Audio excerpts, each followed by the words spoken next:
Hani keliungi pehea mtu amaturu amatuanai aha helangi kia tapu hawa ingoa kia hokumai hawa kautu kia eke hawa finangaro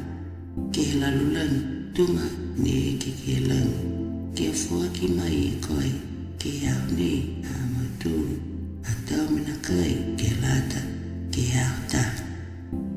kia whamangaro e koe kia maturu amaturu atau hala kia tunga amaturu e whakamangaro atu kia rauturu ne eke whakerea mai kia maturu aua ni ute koe amaturu kia kamatamata kaila weaki mai e koe amaturu e mena kerea hapa mena hahaya koe katu moe marulu katoa moe whakaikianga tukulangi. Amen.